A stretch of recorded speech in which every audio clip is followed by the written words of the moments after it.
blood or other potentially infectious materials as if it were infectious. We call this taking universal precautions.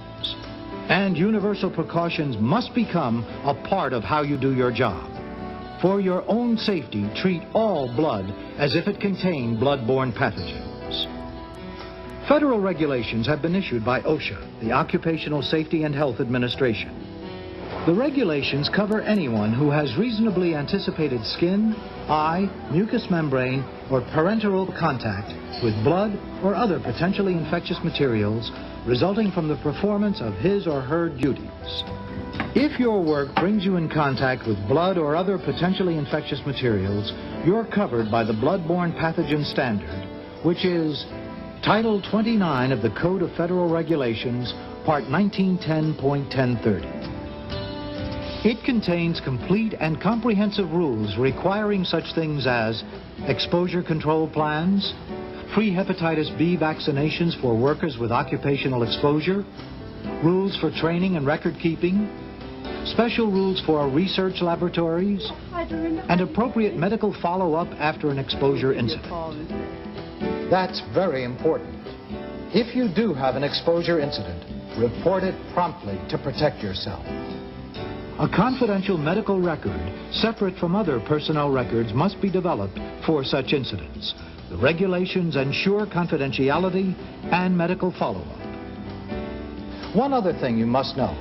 These precautions are not just a good idea. These precautions are mandatory. These precautions are the law.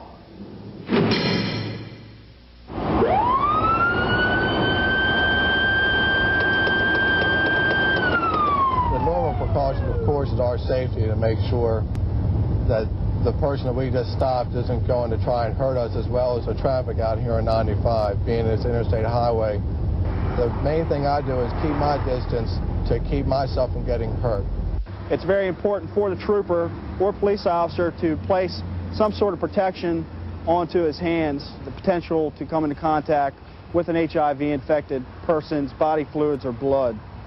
Also, hepatitis B or HBV is also very prevalent and, as a matter of fact, is much more contagious. The backseat passenger had an open warrant from New York. Due to them being placed under arrest, a search of the car was conducted for any type of narcotics or weapons. We'd search any people that were placed under arrest. We use rubber gloves. One, we try to check all their pockets in case they have any type of needles or anything in there. Also, when we check down through their body on their skin and everything in case they have any type of diseases or anything that can be contracted. Okay, well, we're on an emergency call. The first thing that has to go through your mind is safety. And the best way to start safety practices is by having set, established procedures so that you don't have to think every time you go on a call. It should become commonplace for you to protect yourself, putting on your gloves, your face shield, your mask, and preparing for the worst on every incident as if it were a communicable disease on every single call that we handle. When we're on an accident scene where there's a lot of glass or possibly drug paraphernalia that you could stick yourself with while surveying a patient, the best protection we have is common sense so that we don't approach a scene too rapidly. When we survey a patient, the reason we do the PAT search is to try to seek out further patient injuries. We want to be especially careful around concealed areas like the pocket for any sharps or contaminated objects. Sometimes, and most of the time, the case is that we'll cut the clothing away so that we don't have to expose our hands to that kind of a possible danger. As per federal and local guidelines, we document the names of all members responding to emergency calls. This allows us to retrace our steps and notify everyone in the event that we find out later a communicable disease was involved.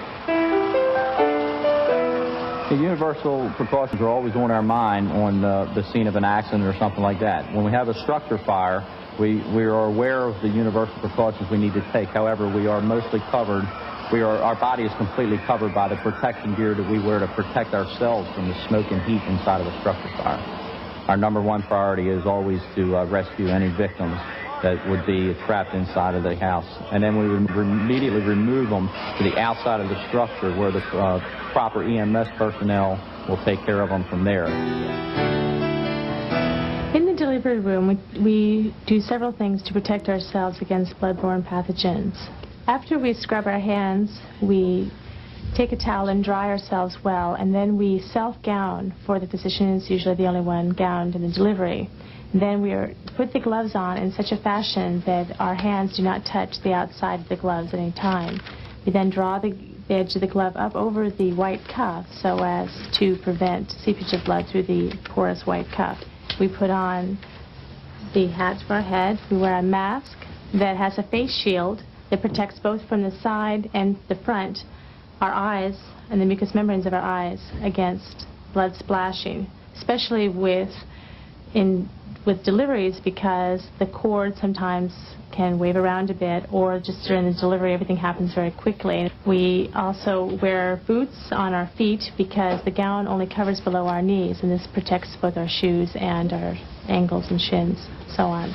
The idea being that we can take everything off as we leave the delivery room, thereby not taking anything outside the delivery room. We place a drape under the patient that has a pocket that allows all the blood to flow into the pocket. At the end of each suture, when you're done with it, we take the needle, we cut off the suture, and we place the needle into either a cup or somewhere separate so we can identify it at the end of the case. And at the very end of the case, we as the physicians are held responsible for making sure the needles are all placed into the red containers. The AIDS epidemic has been a painful thing for our society. There's a near plague mentality out in the community, at least. The sophisticated and seasoned healthcare worker feels otherwise and has become comfortable with working with the AIDS patients, hepatitis patients, but take the appropriate precautions. The CDC reports that some healthcare workers a year contract the hepatitis from their work, and some 200 of them die. On the other hand, in 10 years of the AIDS epidemic, the CDC only has a handful of healthcare workers whom they believe contracted the disease on the job. So hepatitis B is where the action is, and it has been there all along. I guess the AIDS epidemic has just enhanced our concentration on it. We provide vaccination for all employees as the major precaution. That is number one, plus the universal precautions that we've been discussing. Beginning with the specimens that enter the laboratory in a very strongly constructed container in such a manner that if dropped, the specimen will be certainly contained. The gloves are worn in the laboratory to act as a barrier against infection. The gloves are either made of latex or vinyl, and when donned should be inspected for tears or other imperfections and changed periodically in between tasks. As they become soiled or spattered with specimens, they should be changed also. Gloves should not be washed while they're on your hands or at any other time to be reused. A laboratory coat with long sleeves should be worn at all times. This laboratory coat should be either removed or changed when the laboratory worker leaves the laboratory. Goggles and masks are worn again when spattering or splashing is anticipated, particularly when stoppers are being removed from tubes. In addition to this, a gauze pad is used by laying it across the top of the tube, and with a gentle twist, the stopper is removed. There are special precautions to be used when working with a centrifuge. The tubes should be remain either stoppered or capped as they are placed in the centrifuge. They should be inspected. The centrifuge should be loaded by balancing and never opened while it's running. The appropriate method to use to clean up a blood spill in a laboratory is to first cover it with paper towels and then saturate the paper towels with an appropriate disinfectant. Take your gloved hands and place the paper towels in a container that will be either incinerated or autoclaved. Cover the area again with the disinfectant and clean up thoroughly. When the housekeeping staff prepares a room for patients, it's recommended that we follow a 7-step procedure.